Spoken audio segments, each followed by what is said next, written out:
Hola, soy Isabel López y me gustaría contaros el proyecto de innovación que hemos desarrollado en este año gracias a la convocatoria que lanzó el curso pasado el Vicerrectorado de Ordenación Académica de la Universidad Loyola Andalucía junto con el apoyo de la Unidad de Formación e Innovación. Este proyecto se llama Metodologías y recursos para el desarrollo del Flipped Learning y perseguía mejorar el desarrollo que ya estábamos haciendo de Flipped Learning en algunas de las asignaturas, así como ayudar a compañeros que querían comenzar a desarrollarlo, pero tenían ciertos temores. Estos somos el equipo de trabajo. Como se puede ver, somos un grupo muy diverso. Hay personas que vienen pues, de arquitectura, de psicología, de física, de filología, otros venimos de educación.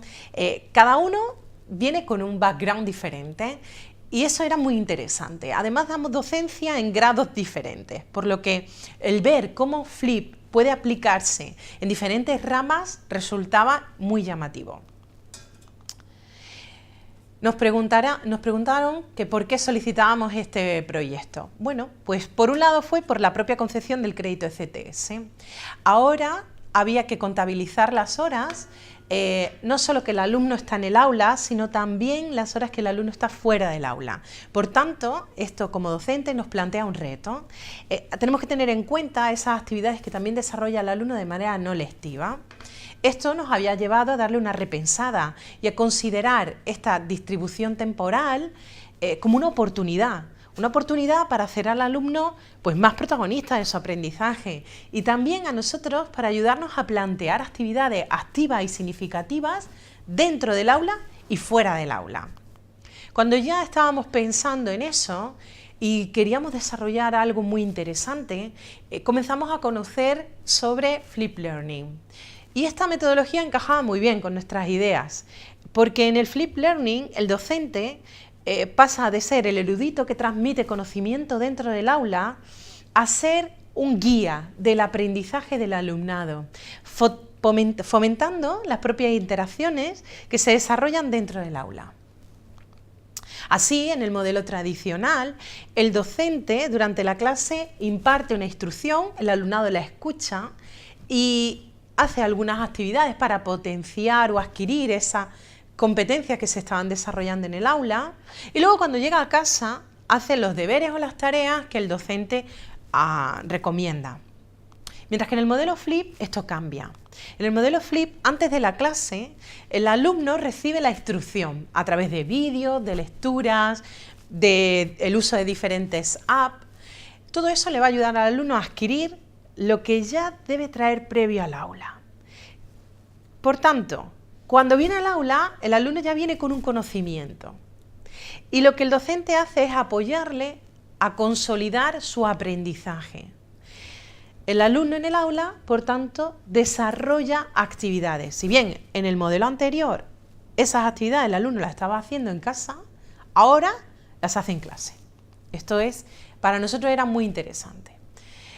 Ya lo estábamos desarrollando en algunas materias y por tanto al incorporarse materias nuevas de ramas en donde comúnmente no se desarrolla esto, lo que pensamos fue que sería interesante analizar las principales características y fases del modelo viendo si cualquier materia podía aplicarlo. En un análisis de documentos y tras muchas reuniones y muchas lecturas de artículos que estaban indexados en revistas potentes, pues vimos que podría no funcionar en todas las materias ni puede funcionar en todos los niveles. No es lo mismo aplicar Flip en primero que aplicar Flip en un cuarto de grado.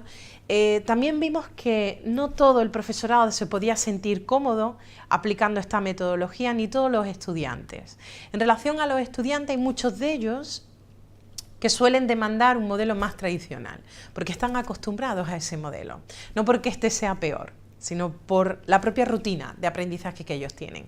Por otro lado, también hay profesores que puede ser que no se sientan muy cómodos con el caos que se genera en el aula. Si estás acostumbrado a que en tu clase el alumnado está sentado escuchando lo que tú impartes, tal vez esta metodología no sea la más adecuada. Otro de los objetivos que nos planteamos fue describir la metodología que se pueden utilizar dentro del aula y fuera del aula, pero esto atendiendo a las características de cada asignatura.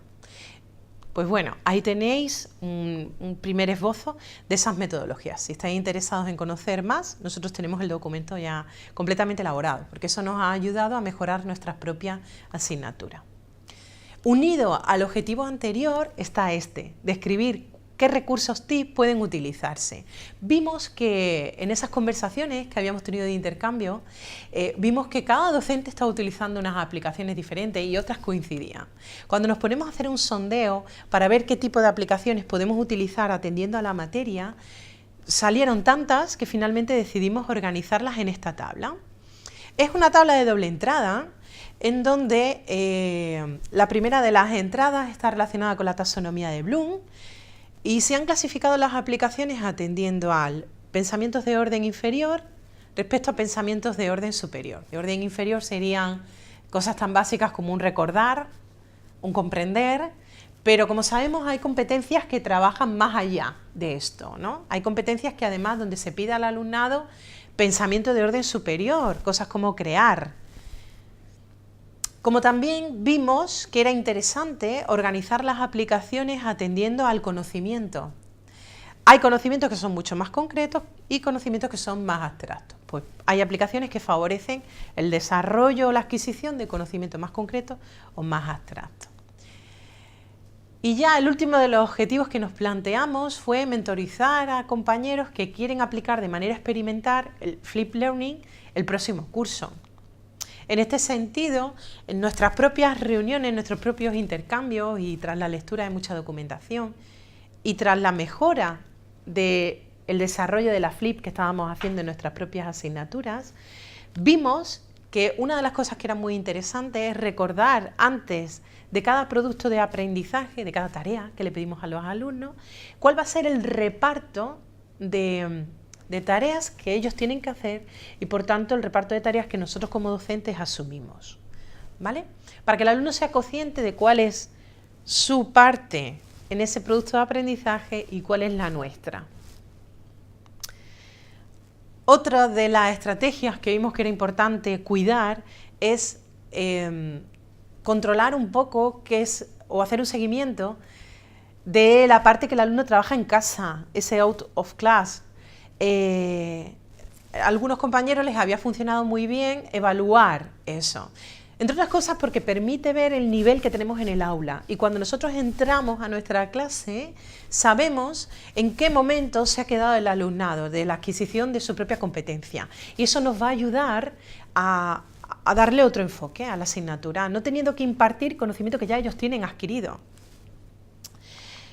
Otra de las estrategias fue identificar el recurso TIC que puede facilitar el desarrollo del Flip Learning. De ahí luego salió pues toda esta tabla que yo creo que os puede servir, os puede ser de utilidad si estáis pensando en desarrollar Flip Learning en vuestras asignaturas.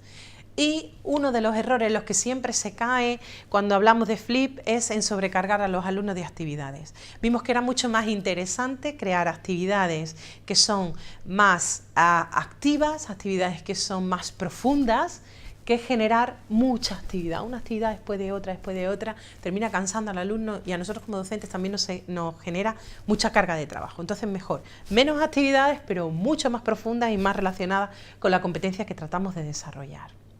Bueno, pues sin más, te invito a que puedas ponerte en contacto con nosotros. Yo os voy a dejar aquí mi cuenta de Twitter, de correo electrónico y de ResearchGate, por si estáis interesados en analizar o en localizar más información de la que estamos haciendo con nuestra investigación. Un saludo.